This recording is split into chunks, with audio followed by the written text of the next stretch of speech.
Morning, Stu. Morning, Gilly. How you doing, son? Alright. Straight Good. down. Sleep well? I actually for me it's 2.5 hours? pretty good. Can't get off. Oh, it's looking good today. Looks even nicer today. Having broken camp, we set off on our second day bikepacking the Great Glen. We'd had a lovely camping spot close to Fort Augustus, a decent night's sleep, and we headed north towards Inverness up the south shore of Loch Ness. If you haven't seen the video for day one, I'll try to add a link to it here.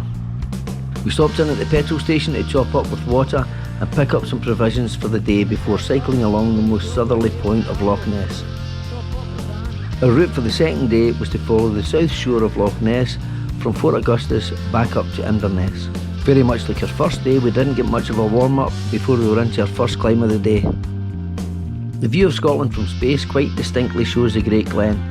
As I said in the video for day one, this is Britain's most prominent geological fault line, which is believed to have been formed 400 million years ago.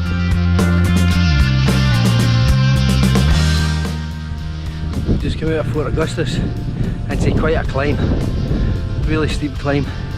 We've gained a lot of height very quickly, but they've got a lovely graded gravel path up the side of the roads, running parallel to the roads. Tough start to the second day, same as the first one. It's all good, lovely day, sun's out. And we've got a wee southerly breeze to help us push us up and keep us cool, hopefully. So, happy days.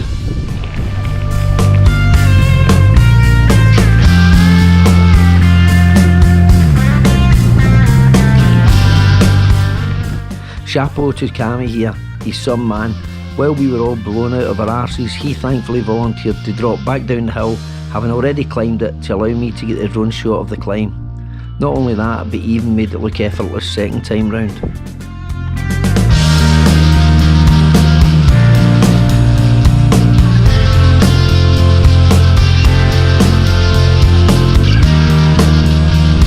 The gatekeeper!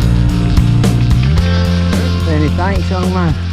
Oh, Port Pike? Aye. Oh, cheeky. If you're enjoying these videos, please consider subscribing to the channel, and many thanks to everyone who has done so.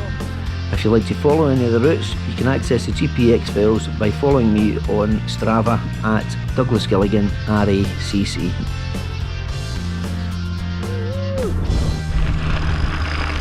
Wow, that's been a climb. I think we've done about 6 miles out of Fort Augustus, and it's been pretty much uphill all the way with some really steep sections. So after yesterday my legs are sore, but it's absolutely stunning.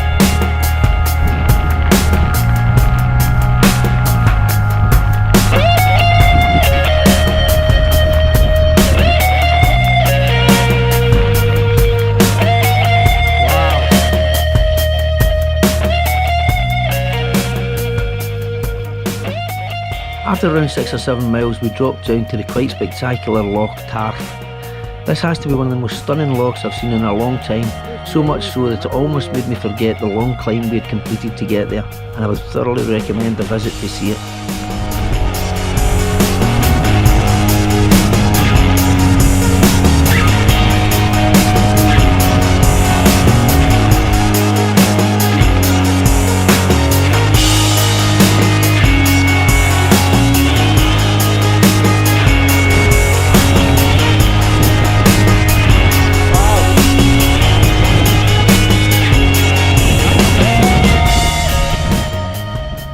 Towards the top of the hill above Loch Tarff, it became a little too steep and rocky to pedal, and we had to dismount and do a bit more hiker-biking.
20 mile in, we've found a nice wee spot for a brew up and a wee bite.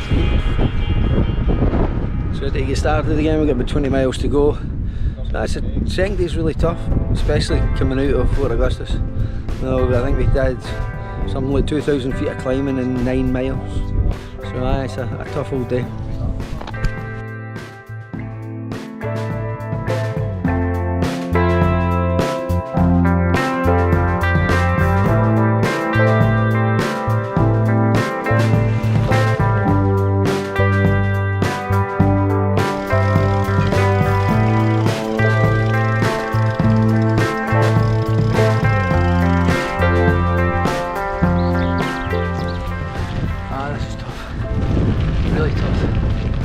Climbing again for like 3 miles, 4 miles maybe.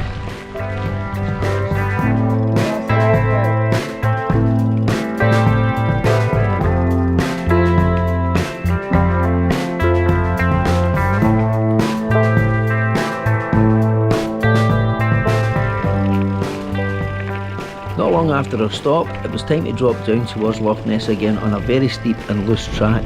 I found this section quite tricky and was caught out with my front wheel washed away, and I ended up having a wee lie down in the heather, which thankfully provided a fairly soft landing.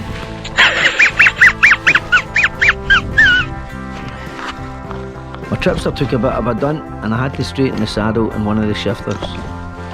In comparing both days, I would say that the North Shore was more enjoyable, with the South Shore a little bit more technical and involving a bit more hike-a-bike. I also found the climbing involved in day 2 to be a bit more challenging, although Strava figures suggested the opposite, and I'm sure my over the handlebars moment is affecting my preference.